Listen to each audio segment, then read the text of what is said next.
Halo, Assalamualaikum warahmatullahi wabarakatuh. Kembali lagi bersama saya, Muhammad Gufron Amri, selaku guru BK kalian.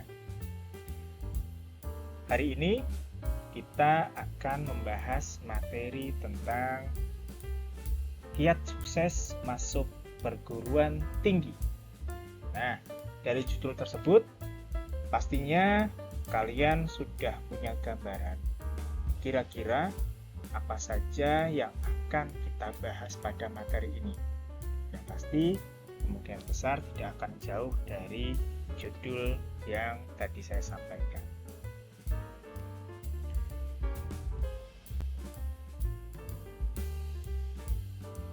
Baik, selanjutnya, kira-kira apa saja yang perlu kalian persiapkan untuk masuk ke perguruan tinggi? Nah, kira-kira apa? Sekarang coba kalian pikirkan dulu ya, sepengetahuan kalian, sepemahaman kalian, kira-kira apa saja yang perlu kalian persiapkan agar saat sudah waktunya nanti kalian tidak gugup, kalian sudah siap untuk melanjutkan ke perguruan tinggi.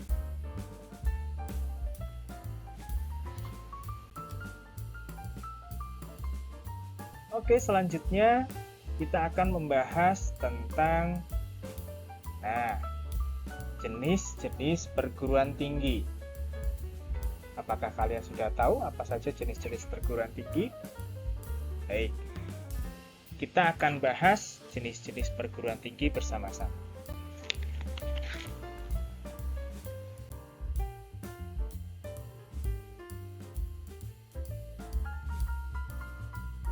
Baik, yang pertama ada yang namanya universitas. Apa ya universitas? Baik, saya jelaskan di sini. Universitas adalah suatu perguruan tinggi yang menyelenggarakan program akademik dan atau profesional yang beragam dan dikelompokkan dalam fakultas-fakultas. Setiap fakultas dibagi lagi dalam program studi atau jurusan. Misal, Fakultas Ekonomi memiliki jurusan akuntansi, manajemen, studi pembangunan. Itu ada Fakultas Teknologi Industri memiliki jurusan matematika, fisika, kimia, dan lain sebagainya. Jadi di dalam universitas terdapat fakultas-fakultas yang terbagi menjadi beberapa jurusan. Contohnya itu ada UNY, Universitas Negeri Yogyakarta, atau UI, atau UGM, dan lain sebagainya. Itu adalah beberapa contoh tentang universitas.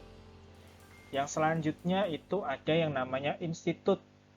Nah, kalau institut adalah suatu perguruan tinggi yang menyelenggarakan program pendidikan akademik atau profesional dalam sekelompok disiplin ilmu, pengetahuan, teknologi, atau kesenian yang sejenis.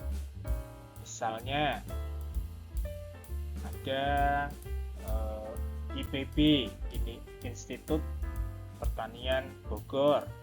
Ada ITB, ya, itu ada ITS, ada ISI, dan lain sebagainya. Ya. Itu adalah beberapa contoh dari institut yang terdapat di Indonesia. Yang selanjutnya ada Politeknik. Politeknik adalah menyelenggarakan program pendidikan profesional dalam sejumlah bidang pengetahuan khusus.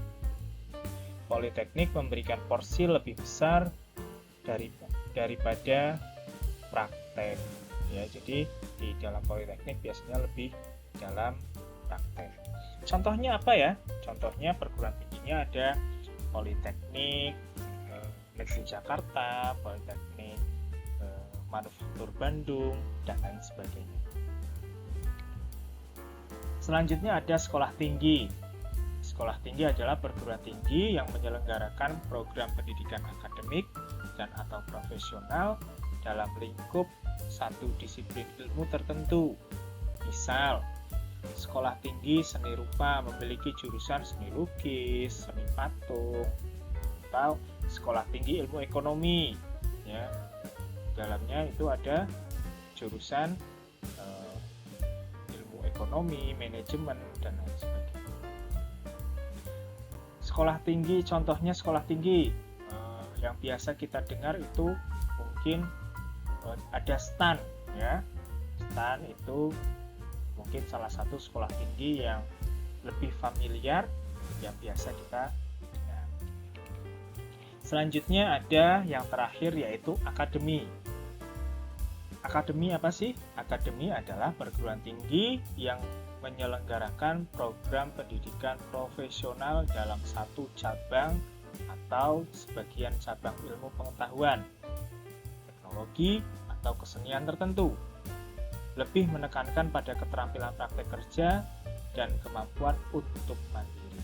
Nah, itu adalah akademi. Contohnya banyak yang biasa kita kenal ya. AAU, AAL ya, itu angkatan-angkatan itu biasanya berawalan dari perguruan tinggi akademi. Baik, dari jenis-jenis perguruan tinggi ya, kelimanya itu semuanya baik, tidak ada yang tidak baik. Ini hanyalah sebuah jenis-jenisnya saja, tinggal nanti kalian ingin masuk ke jenis perguruan tinggi yang mana. Ya. Kita sudah bisa pahami ya bahwa ada beberapa jenis-jenis perguruan tinggi. Saya akan sedikit membahas tentang yang selanjutnya, itu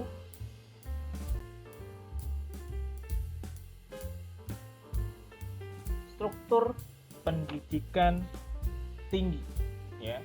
Selain ada jenis perguruan tinggi, dan sekarang ada yang namanya struktur perguruan tinggi. Apa itu struktur perguruan tinggi? Nah, kita lihat dulu. Struktur perguruan tinggi yang pertama ada pendidikan akademi. Apa itu pendidikan akademi? Pendidikan akademi adalah pendidikan tinggi yang diarahkan terutama pada penguasaan ilmu pengetahuan dan pengembangannya, dan lebih mengutamakan peningkatan mutu serta memperluas wawasan ilmu pengetahuan. Pendidikan akademi diselenggarakan oleh sekolah tinggi, institut, dan universitas. Pendidikan akademi menghasilkan lulusan yang memperoleh gelar akademi dan diselenggarakan melalui program sarjana atau biasa kita sebut S1 atau strata 1 atau program pasca sarjana. Program pasca sarjana ini meliputi program magister dan program doktor yang biasa kita sebut S2 atau S3. Setelah itu ada yang namanya pendidikan profesional. Pendidikan profesional adalah pendidikan tinggi yang diarahkan terutama pada kesiapan ahli tertentu, serta menggunakan peningkatan kemampuan atau keterampilan kerja atau menekankan pada aplikasi ilmu dan teknologi. Pendidikan profesional ini diselenggarakan oleh akademi, politeknik, sekolah tinggi, institut, dan universitas. Pendidikan jalur profesional menghasilkan lulusan yang memperoleh sebutan profesional yang diselenggarakan melalui program diploma yang biasa kita kenal D1, D2, D3, atau D4. Atau program spesialis ya. Ada SP1 atau SP2. Jalur ini lebih mengutamakan untuk melatih mahasiswa agar menguasai pengetahuan yang langsung dapat dipakai dengan segera. 60% muatan kurikulum program diploma adalah muatan mata kuliah praktik. Nah, jadi itu adalah beberapa struktur pendidikan tinggi di negara kita. Baik, selanjutnya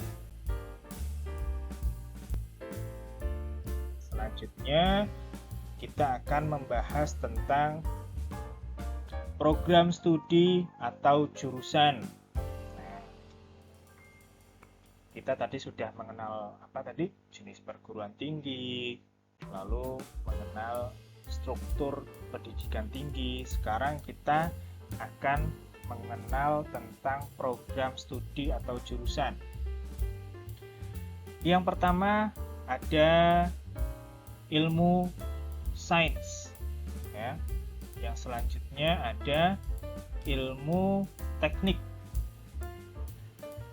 Yang ketiga ada ilmu pertanian, peternakan, kehutanan. Yang selanjutnya ada ilmu ekonomi. Yang kelima ada ilmu seni dan desain. Yang keenam ada ilmu kesejahteraan sosial. Yang ketujuh ada teknik manufaktur. Yang kedelapan ada ilmu pelayaran. Yang kesembilan ada ilmu teknik penerbitan dan grafika. Dan yang ke-10 ada ilmu pariwisata dan perhotelan. Yang ke-11 itu ada ilmu administrasi publik. Nah, kalian semua coba kalian pahami ilmu-ilmu yang terdapat pada layar, ya. Kira-kira kalian itu minatnya itu di mana sih? Kalian itu punya keinginan masuk ke bidang program yang mana sih? Misalkan ilmu sains. Apa sajakah yang terdapat di dalam ilmu sains? Ilmu sains itu ada beberapa program di dalamnya, ya. Misalkan matematika, fisika, kimia, biologi, statistik, ya, ilmu komputer. Jadi beberapa yang tadi saya sebutkan itu masuk ke dalam bidang ilmu tentang sains. Atau kalian suka tentang ilmu-ilmu teknik, ya. Ilmu teknik apa saja sih yang ada di dalam ilmu teknik? Programnya apa saja sih? Ada teknik sipil, ada teknik fisika, ya, ada teknik nuklir, teknik geologi, ya, teknik arsitektur, ya, dan masih banyak yang lain sebagainya, ya. Itu jika kalian ingin masuk ke dalam tentang ilmu teknik.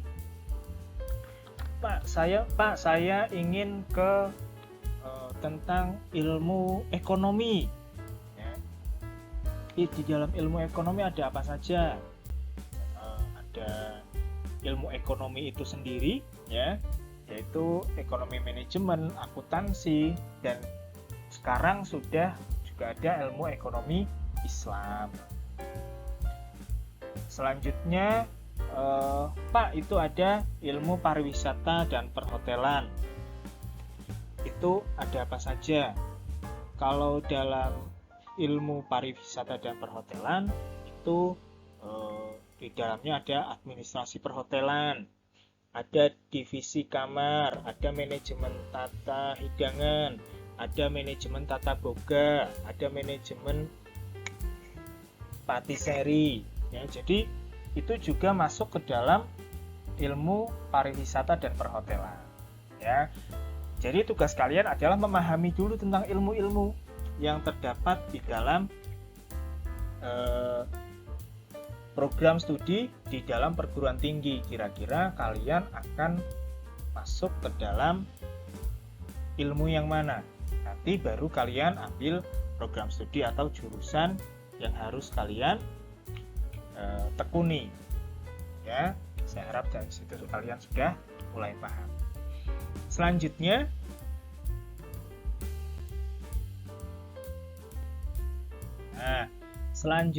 ada prinsip dasar yang harus diperhatikan dalam memilih program studi atau jurusan.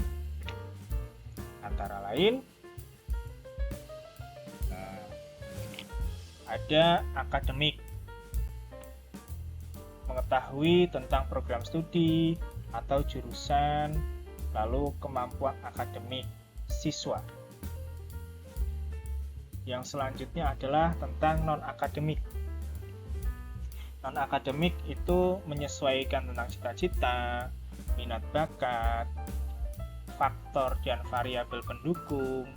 Dari faktor dan variabel pendukung itu juga ada yang namanya informasi yang sempurna, lokasi biaya, daya tampung, masa depan karir dan pekerjaan. Jadi selain kalian tadi juga sudah memahami tentang ilmu di dalam program studi, kalian juga harus mempersiapkan prinsip dasar yang harus diperhatikan dalam memilih program studi, ya. Yang di akademik mengetahui tentang program studi tadi sudah ya, jadi tentang ilmunya, tentang jurusannya kalian harus tahu. Kemampuan akademik siswa, maksudnya kemampuan akademik siswa kalian harus tahu. Jadi kemampuan kalian itu ada di mana, tentang akademiknya itu mampunya di mana. Itu bisa dilihat gimana Pak? Itu bisa dilihat dalam nilai rapotnya. Kalian nilai rapotnya yang bagus kok di matematika, di fisika. Jadi ilmu yang harus kalian tekuni adalah ilmu sains. Ilmu sains itu yang tadi yang sudah kita bahas, misalkan program studinya tentang fisika, kimia, dan lain sebagainya. Lalu prinsip dasar yang kedua ada non-akademik. Nah, ini yang mungkin setiap orang mempunyai hal yang berbeda. Kadang ini juga harus diperhatikan. Menyesuaikan cita-cita, minat, dan bakat. Nah, cita-cita kalian apa ini? Ya, cita-cita kalian mau jadi dokter, ya. Dan juga disesuaikan dengan minat bakat. Minat bakat itu dalam arti jangan sampai minat bakat kalian tidak sesuai dengan cita-cita. Ya, bakat kalian itu basket, tapi cita-cita kalian jadi dokter, itu tidak sinkron. Maka coba kalian sinkronkan dulu antara minat bakat dan cita-cita. Lalu faktor dan variabel pendukung. Dari faktor dan variabel pendukung itu ada informasi yang sempurna. Artinya apa? Artinya kalian semua harus mencari informasi yang sedetail mungkin. Ya, mencari informasi yang sedetail mungkin. Jangan sampai kalian mempunyai informasi yang setengah jadi. Nanti takutnya ada miskomunikasi. Lalu selanjutnya ada lokasi dan biaya. Ini pun tidak kalah penting. Karena saat memilih perguruan tinggi, lokasi dan biaya juga harus diperhitungkan. Apakah lokasinya itu dekat atau lokasinya terlalu jauh, dan diimbangi dengan biaya yang ada. Apakah kalian mampu untuk membiayai perkuliahannya atau hidup di sana, itu pun harus diperhatikan. Lalu selanjutnya tentang daya tampung jurusan atau peluang diterima. Nah, itu juga harus diperhatikan. Kira-kira dalam jurusan tersebut, universitas tersebut, atau program studi tersebut, itu daya tampungnya ada berapa, peluang diterimanya besar atau kecil. Jadi itu juga harus diperhatikan. Yang terakhir ada masa depan karir dan pekerjaan. Biasanya di dalam website perguruan tinggi itu ada pemberitahuan atau informasi tentang masa depan karir. Jika kalian mengambil jurusan A, itu nanti peluang kerjanya bagaimana, masa depan karirnya seperti apa, universitasnya bekerja sama dengan bidang apa saja, itu biasanya ada di dalam informasi website resmi dalam perguruan tinggi tersebut. Ya, jadi itu.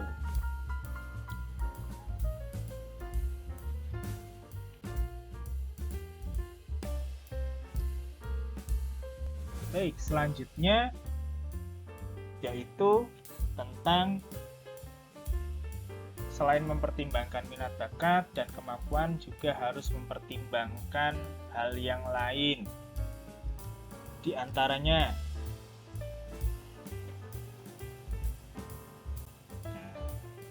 yang pertama ada reputasi kampus. Ya. Yang kedua ada metode dan presentase pembelajaran. Yang ketiga ada status akreditasi. Yang keempat ada fasilitas pendidikan. Yang selanjutnya ada prospek kelulusan. Ya, prospek lulusan. Yang keenam atau yang terakhir itu adalah biaya. Tadi kita sudah mempelajari tentang jenis perguruan tinggi, lalu tadi kita juga sudah apa saja yang harus kalian perhatikan, ya, dari secara akademik dan non akademik. Selain itu juga kalian harus mempertimbangkan bakat selain bakat dan minat, ya, itu tentang reputasi kampus. Artinya apa reputasi kampus? Reputasi kampus atau perguruan tinggi yang akan dipilih dapat dijadikan dasar dalam menentukan pilihan. Baik buruknya reputasi perguruan tinggi di kalangan akademis biasanya sangat tergantung dari kualitas lulusan, metode pengajaran, dosen-dosen pembimbing, sarana mengajar, dan fasilitas yang dimiliki oleh kampus atau lembaga tersebut. Ya, jadi kalian silahkan seperti yang tadi, yang dari faktor non akademik ada informasi yang sempurna. Jadi kalian juga harus tahu informasi itu tentang reputasi kampusnya kira-kira seperti apa. Yang selanjutnya ada metode dan persentase pembelajaran. Metode dan persentase pembelajaran penting diketahui karena akan menentukan kualitas kompetensi yang akan diperoleh. Penekanan pada porsi pembelajaran, persentase teori, dan praktek perlu diketahui terlebih dahulu. Nah, sepenting apa sih kita tahu tentang metode atau persentase pembelajaran? Tentu sangat penting karena itu akan menyangkut tentang bagaimana kalian nanti akan belajar di kampus tersebut, ya, akan di kampus tersebut. Yang selanjutnya ada status akreditasi. Status akreditasi itu pun juga sangat penting sekali, ya, karena biasanya kalian pun misalkan akan melanjutkan ke karir, jenjang karir, status akreditasi itu pun terkadang dipertanyakan, baik status akreditasi di dalam universitas atau kampus atau status akreditasi dalam jurusannya. Lalu ada yang namanya fasilitas pendidikan. Fasilitas pendidikan pun sama, tadi sudah disampaikan di reputasi kampus, itu pun harus diperhatikan. Prospek lulusan, prospek lulusannya seperti apa? Tadi pun di dalam non akademik, dalam pemilihan program studi yang harus diperhatikan pun ada, ya. Jadi prospek lulusannya gimana, seperti apa, itu biasanya ada di website di dalam perguruan tinggi tersebut. Dan yang tidak kalah penting, yang terakhir juga sudah kita bahas, yaitu tentang biaya, ya. Jadi jangan pernah memaksakan sesuatu, misalkan kalian memang tidak mampu untuk masuk ke dalam universitas atau jurusan yang kalian inginkan, karena biayanya tidak ada, lalu memaksakan kehendak itu nanti mungkin akan merusak segala sesuatunya. Jadi biaya pun harus diperhitungkan. Itu ya.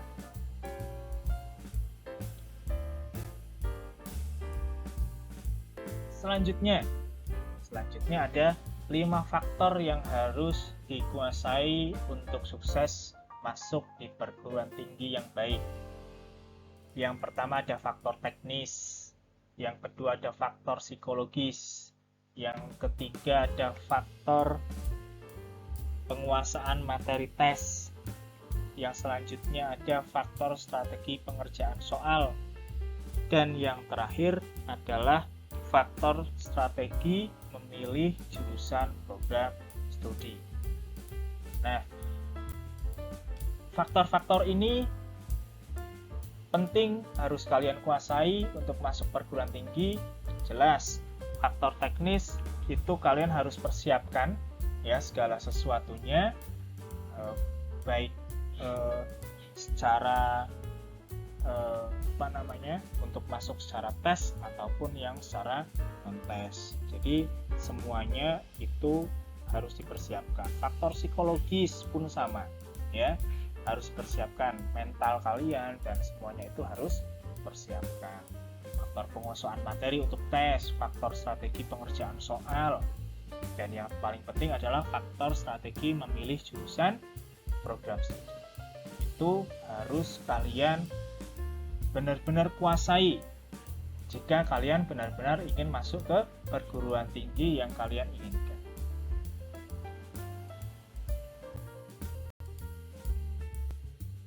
Nah, selanjutnya tips masuk perguruan tinggi yang favorit. Yang pertama, tentukan pilihan. Yang kedua, ukur kemampuan diri. Yang ketiga, tetapkan alternatif. Yang keempat, cari informasi. Yang kelima adalah perbanyak ilmu. Yang terakhir adalah jaga kondisi tubuh. Tips ini penting harus saya sampaikan kepada kalian semua agar saya ingin kalian semua itu masuk atau lolos seleksi ke perguruan tinggi sesuai dengan keinginan kalian, bakat minat kalian, cita-cita kalian. Maka penting harus menentukan pilihan ya. Kalian harus jelas tentukan pilihannya mau kemana, yakinkan pilihan itu. Selain tentukan pilihan ya ukur kemampuan diri. Jadi jangan memaksakan. Kalau kalian memang tidak mampu untuk masuk ke sana, jangan hanya karena cita-cita kalian ke sana tapi ternyata tidak sesuai dengan kemampuan, bakat dan minat, maka jangan memaksakan karena mungkin bakat minat kalian belum bisa untuk masuk ke sana. Ya, itu adalah pentingnya untuk mengukur kemampuan. Lalu tetapkan alternatif. Nah, artinya apa? Jika kalian misalkan memaksakan, Pak, saya memang ingin masuk ke kedokteran, contoh misalkan, padahal kemampuannya tidak ada di sana. Nah, kalian pun harus memiliki yang namanya alternatif. Alternatifnya kemana? Coba lihat kemampuan kalian bisanya di mana. Oh, kemampuannya malah di olahraga. Coba pilihlah jurusan olahraga. Barangkali itu memang sesuai, karena sesuai dengan kemampuan, itu malah bisa masuk. Ya, jadi alternatif itu pun sangat penting. Cari informasi, tadi di awal-awal juga kita sudah bahas mencari informasi yang banyak. Perbanyak ilmu artinya belajar, ya, belajar segala sesuatunya untuk bisa masuk ke jurusan yang kalian inginkan. Dan yang terakhir, ini pun tidak kalah penting, yang terkadang ini pun disepelekan oleh banyak orang, banyak siswa. Apa itu? Jaga kondisi. Kalian belajar pagi, siang, sore, malam. Kalian mencari informasi, mencari perbanyak ilmu, mengukur kemampuan diri dengan mengikuti tes IQ, tes potensi, dan lain sebagainya. Sudah menentukan pilihan, sudah menetapkan alternatif. Namun di hari H, saat tes, kondisi kalian tidak fit, mungkin kalian sakit, itu malah merusak segala sesuatu yang sudah direncanakan. Maka selain kalian mencari ilmu, menentukan pilihan, mengukur kemampuan, perbanyak ilmu, menetapkan alternatif, maka menjaga kondisi tubuh itu pun sangat penting, harus kalian lakukan. Ya, selanjutnya. Baik, selanjutnya. Nah, kali ini yuk kita coba untuk belajar mind mapping ya. Kita kemarin sudah tahu tentang mind mapping itu apa ya. Tidak perlu saya jelaskan kembali mind mapping. Dengan tema materi tentang seputar perguruan tinggi. Sebagai contoh, nanti saya akan menunjukkan gambaran mind mapping yang sederhana. Dari contoh yang nanti mungkin saya sampaikan atau saya tampilkan, saya harapkan dari situ nanti kalian bisa mengembangkan mind map sesuai dengan pemikiran kalian. Oke, ini dia contoh mind mapping sederhana dari saya.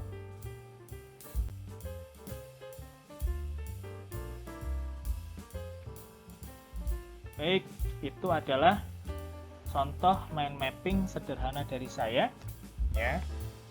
Yang di tengah itu adalah konsep dasarnya ya tentang perguruan tinggi. Bisa konsep dasarnya, bisa kerangka berpikirnya bisa apapun ya, nanti bisa dicabang-cabangkan menjadi beberapa hal ya.